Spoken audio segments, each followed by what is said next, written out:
আসসালামু আলাইকুম বন্ধুরা। আমি নার্গিসের রান্নাঘরে আপনাদের সবাইকে স্বাগত।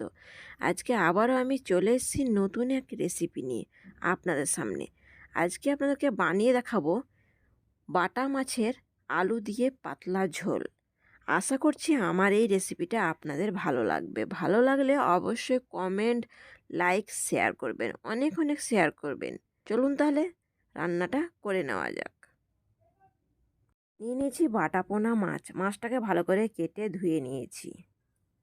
এখানে নিয়েছি হাফ টমেটো, কিছু ধনেপাতা, একটা বড় সাইজের পেঁয়াজ, 5টা কাঁচা লঙ্কা। নিয়ে নিয়েছি 4টে ছোট সাইজের আলু, ছিলে ভালো করে কেটে ধুয়ে নিয়েছি। মাছটাকে এবার লবণ হলুদ মাখিয়ে নেব। তার জন্য সামান্য একটু হলুদ আর সামান্য একটু লবণ দিয়ে ভালো করে মাখিয়ে নেব।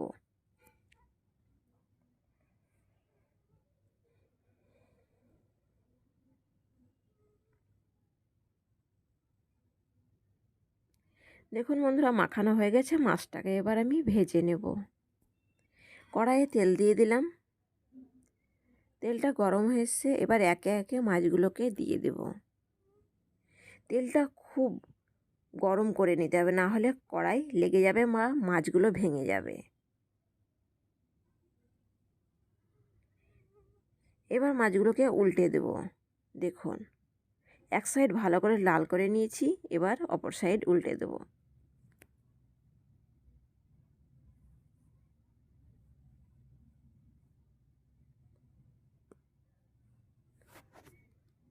দেখুন বন্ধুরা, মাছগুলো ভাজা হয়ে গেছে। এবার আমি একে একে মাছগুলোকে তুলে নেব। এইভাবে সব মাছগুলোকে আমি ভেজে নেব।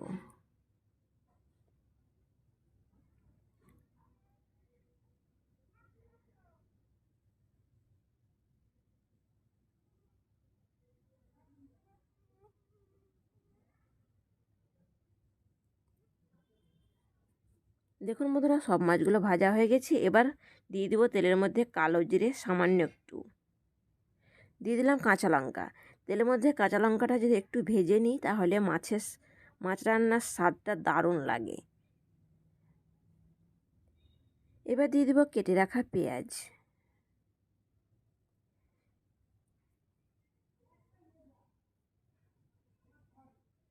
পেঁয়াজটাকে নেড়ে চেড়ে ভালো করে লাল করে নেব।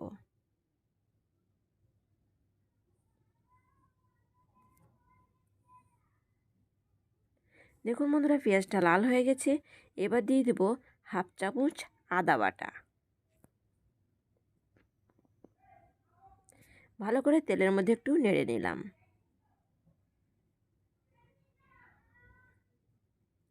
দিয়ে দিব কেটে রাখা আলু।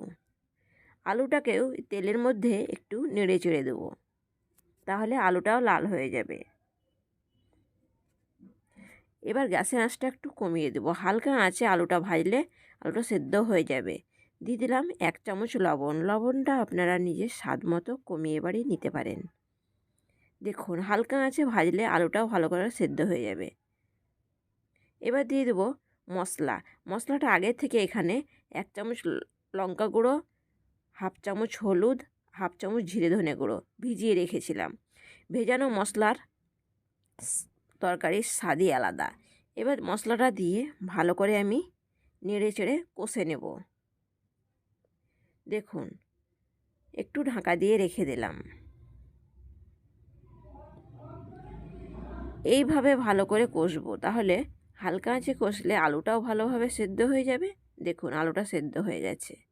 দিয়ে দিলাম কেটে রাখা টমেটো।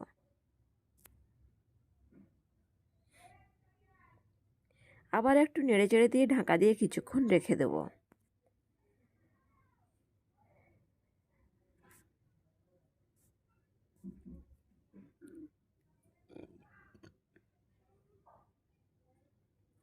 দেখুন, আবার একটু ঢাকা খুলে দেখব। দেখুন, টমেটোটাও গলে এসছে।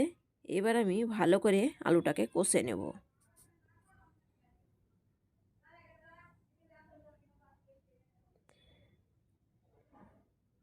দেখুন বন্ধুরা, আলুটা কষানো হয়ে গেছে। এবার আমি জল দিয়ে দেব।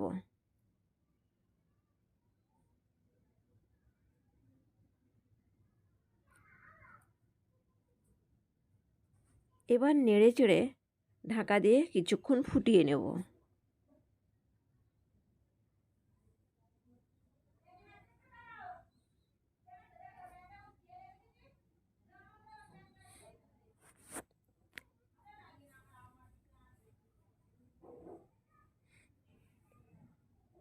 দেখুন বন্ধুরা, ফুটে এসছে। এবার আমি ভেজে রাখা মাছগুলোকে একে একে দিয়ে দেব।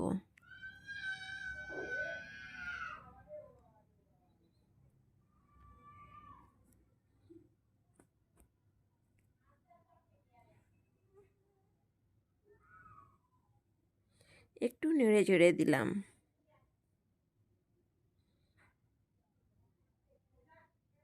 এবার ঢাকা দিয়ে কিছুক্ষণ রান্না করে নেব।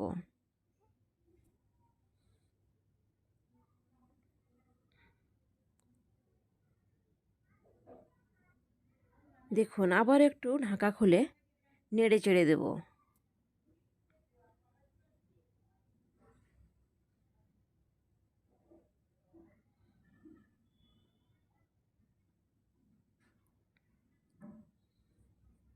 দেখুন, আলুটা গলে গেছে।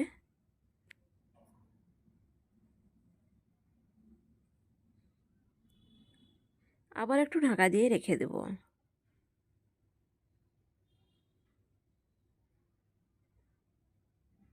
দেখুন, মাছটার কালারটা কত সুন্দর হয়েছে। এরকমই পাতলা ঝোল রাখবো। এবার দিয়ে দেবো উপর থেকে ধনেপাতা।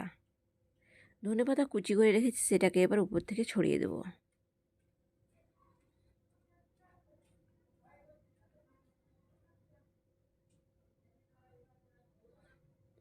আবার একটু নাড়িয়ে দেব।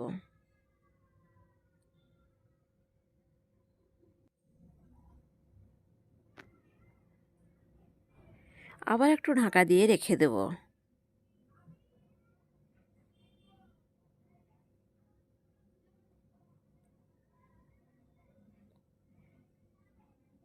দেখুন বন্ধুরা, মাছের কালারটা কত সুন্দর হয়েছে আর আমার রান্নাটাও হয়ে গেছে।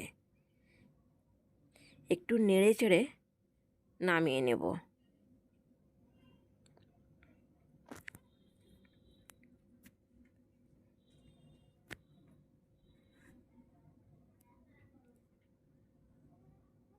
দেখুন বন্ধুরা, রান্নাটা হয়ে গেছে।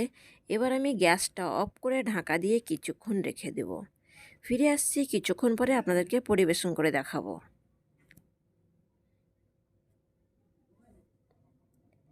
দেখুন বন্ধুরা, পরিবেশন করে নিয়েছি আলু দিয়ে বাটা মাছের পাতলা ঝোল। কত সুন্দর দুর্দান্ত কালার হয়েছে দেখুন। আমার এই রেসিপিটা যদি আপনাদের ভালো লাগে, অবশ্যই লাইক, কমেন্ট, শেয়ার করবেন, অনেক অনেক শেয়ার করবেন। আর আমার চ্যানেলে যদি নতুন বন্ধু হয়ে থাকেন, প্লিজ চ্যানেলটিকে সাবস্ক্রাইব করবেন, পাশে থাকা বেল আইকনটি বাজিয়ে দেবেন। ভালো থাকবেন বন্ধুরা, সুস্থ থাকবেন। ধন্যবাদ। আজকের রেসিপি আলু দিয়ে বাটা পোনা মাছের পাতলা ঝোল। অনুরোধ করছি ভিডিওটা স্কিপ না করে পুরো ভিডিওটা দেখার জন্য।